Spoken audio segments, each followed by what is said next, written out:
The day my son sold my late wife's classic boat, he thought he was getting away with something clever. He believed the boat was just old wood, faded paint, and an expensive memory taking up space at the marina. He saw a chance to turn it into cash for a luxurious trip to Paris with his wife. What he didn't understand was that the boat carried more than memories, and that one phone call from the dealer would change everything.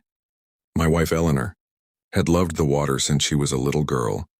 We met near the lake when we were both in our 20s. I was repairing engines at a small marina, and she would come by every Saturday with a book under her arm. She used to sit on the dock for hours, watching the boats move across the water. After we got married, we promised ourselves that one day we would own a boat. It took us nearly 15 years to save enough money. We skipped vacations, drove old cars, and worked extra hours. Finally, we found a beautiful classic wooden boat built in the late 1960s. It was called the Eleanor Rose. The boat needed work, but my wife fell in love with it the moment she saw it. She ran her hand along the worn wooden railing and smiled. "She's still beautiful," she said. I spent almost 2 years restoring that boat. Every weekend, Eleanor sat beside me while I repaired the engine, replaced the old panels, and polished the wood. She brought coffee and played old songs on a small radio. Some of my happiest memories were made inside that little boat. For more than 20 years, we took it out every summer. We celebrated birthdays on the lake. We watched sunsets from the deck. When our son Daniel was young, we taught him how to steer. We took photographs of him standing proudly beside the captain's wheel, but as Daniel grew older, he stopped caring about the boat. He called it old-fashioned. He said we spent too much money maintaining it. After Eleanor passed away, the boat became the one place where I still felt close to her. I kept her favorite blue blanket in the cabin. Her old sun hat hung beside the window. Sometimes I would sit there alone and listen to the water touch the sides of the boat. Daniel never understood that. A year after Eleanor died, Daniel began asking questions about the boat. "Dad, why are you still paying marina fees?" He asked one evening because the boat belongs there. I replied, "You barely use it." "I use it enough." He shook his head. "You should sell it. You could put the money toward your retirement." I told him the boat was not for sale. He brought it up again a few months later, and then again after his wife, Vanessa, started talking about taking a long vacation in Europe. They wanted to visit Paris, stay in an expensive hotel, eat at famous restaurants, and shop on the Champs-Élysées. Daniel complained that travel had become too expensive.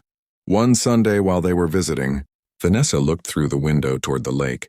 "That boat must be worth a lot." She said, "It's worth more to me than money." I answered. She smiled politely, but I could tell she didn't understand.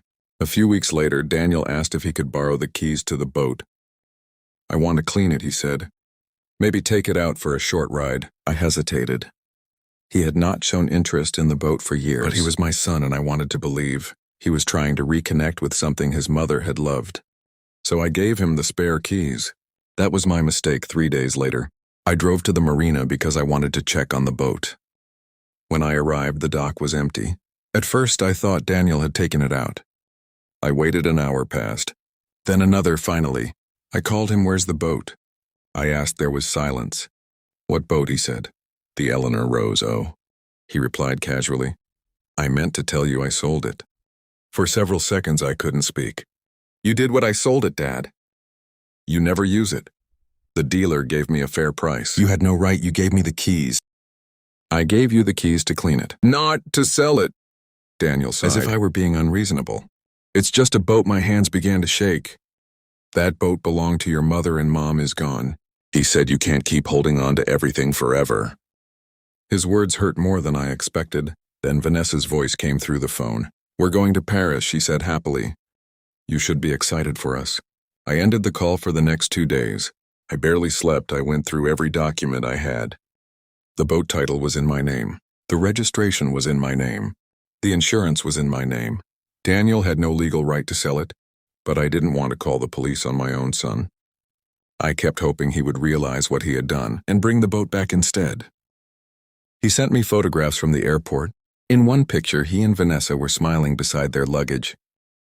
The message said, "Paris. Here we come that night." I sat alone in my living room and looked at Eleanor's photograph. "I'm sorry," I whispered. The next morning, my phone rang. The number was unfamiliar. "Mr. Harris," a man asked. "Yes, my name is Robert." I'm the owner of Heritage Classic Boats. We recently purchased a boat called the Eleanor Rose. My heart started beating faster. Yes, I said. That boat belongs to me. There was a long pause. Your son told us you had transferred ownership to him. I never did. Do you have the title? Yes, then we have a serious problem. I explained everything. Robert listened carefully and asked me to email copies of the title, registration, and insurance documents. Less than an hour later, he called again. Mr. Harris, your documents are clear. Your son had no authority to sell the boat. Where is it? It's still here. He said we haven't transferred it to another buyer. I felt relieved for the first time in days. Then Robert added something unexpected. There's another reason I called. When we inspected the boat, we found a sealed compartment beneath the cabin floor.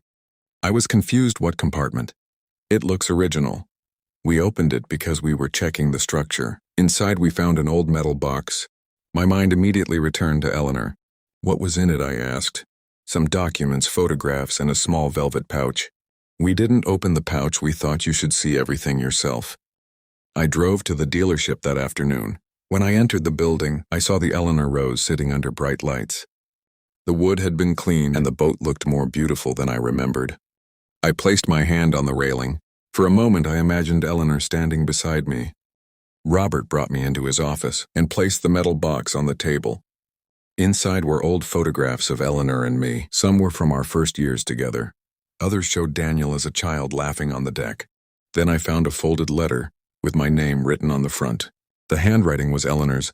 My hands trembled as I opened it. The letter said that she had hidden a small collection of family jewelry inside the boat. The jewelry had belonged to her grandmother and had been passed down for generations. But the most important part was near the end. She wrote that if anything happened to her, she wanted the boat to remain mine for as long as I lived. After my death, she wanted the boat and the jewelry to be given to Daniel, only if he respected the memories connected to them.